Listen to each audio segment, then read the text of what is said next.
আসসালামু আলাইকুম। আমি শরীফুল ইসলাম আপনাদের সঙ্গে কেরিয়ার সম্পর্কে আজকে আপনাদের সঙ্গে কথা বলবো।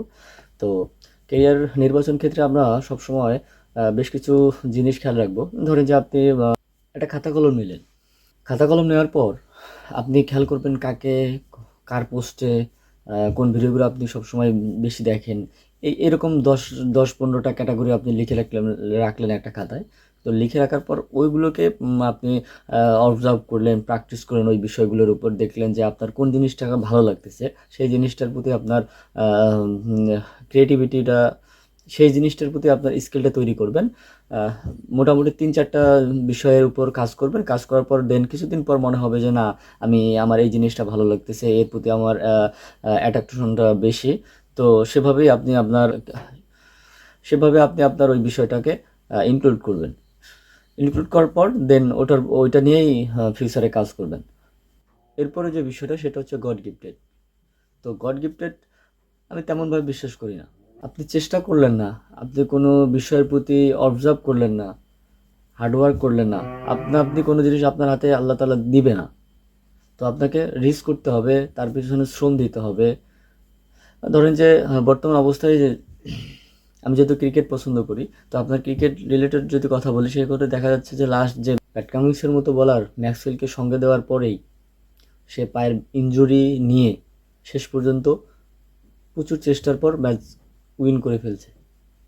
তো এখানে আমার খেয়াল রাখতে হবে যে সে কিন্তু চেষ্টা করেছে, প্রচুর পর্যাপ্ত পরিমাণ চেষ্টা করেছে, অসুস্থ ছিল থাকার পরেও সে চেষ্টা করেছে। চেষ্টা করার পর একটা সময় আল্লাহ অবশ্যই চেয়েছিল, গড গিফটের বিষয়টা আসলে চেষ্টা করার পরেই কথাটা বলা উচিত যে চেষ্টা করো, তো আল্লাহ অবশ্যই ম্যাচগুলো হয়েছিল অস্ট্রেলিয়ার বিপক্ষে। কিন্তু আগেভাগে গড গিফটের বিষয়টা আমি শরীফুল একমত না ওর সঙ্গে। এরপরের যে বিষয়টা হচ্ছে ট্রাই করতে হবে। ট্রাই কীরকম? ধরেন যে আপনি 10টা স্কিল যে নিয়েছিলেন, বা খাতা কলমে যে 10টা স্কিল আছে আপনার, সেই প্রতিটা স্কিলে আপনি ট্রাই করবেন। যে আজকে ফুটবলার, সে অবশ্যই আগে ক্রিকেট খেলতো, অথবা ব্যাডমিন্টন খেলতো, বা ভলিবল খেলতো, বা ক্রিকেট খেলতো। এরকম 4-5টা 6টা ক্যাটাগরি নিয়ে সে খেলাধুলা করার পর দেন ডিসিশন নিল যে আমি ফুটবলার হব।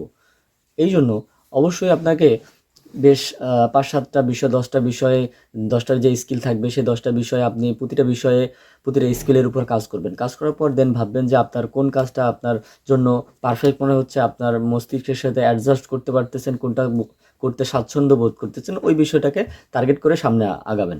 এই জন্য শুরুতে শুরুতে একটা স্কিল না করে এরকম 10-15টা স্কিল নিয়ে কাজ করার পর দেন ভাববেন যে আমার আমার স্যাটিসফ্যাকশনটা কোন জায়গাটা আসতেছে, সেদিকে খেয়াল করবেন। আর দ্বিতীয়ত খেয়াল করবেন যে কোনটাতে আমার ভালো লাগা কাজ করতেছে। এরকম একটা স্কিল নিয়ে আপনি পরের টার্গেটে নেমে পড়ুন। এরপরে হচ্ছে একটা টার্গেট রাখবেন। শেখার সময় অবশ্যই শেখার সময় অবশ্যই শিশুর মতো কোমল হৃদয়ে শিখবেন।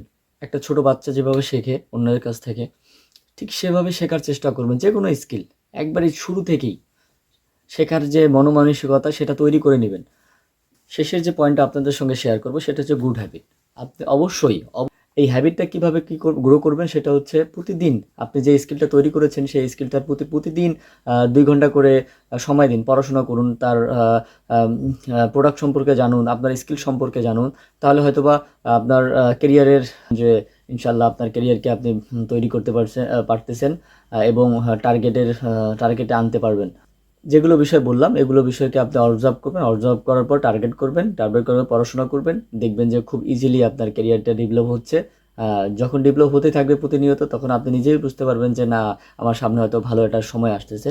তো এভাবেই আপনার যদি উম, এভাবে ফলো আপ করার পর দেখবেন যে আপনি আপনার ক্যারিয়ারকে চুজ করতে পারতেছেন। হ্যাঁ, তো এভাবেই দেখা হবে পরের কোনো ভিডিওতে। যদি আপনার কোনো মতামত থাকে অবশ্যই কমেন্টে জানাবেন। ভালো থাকবেন, সুস্থ থাকবেন। আল্লাহ হাফেজ।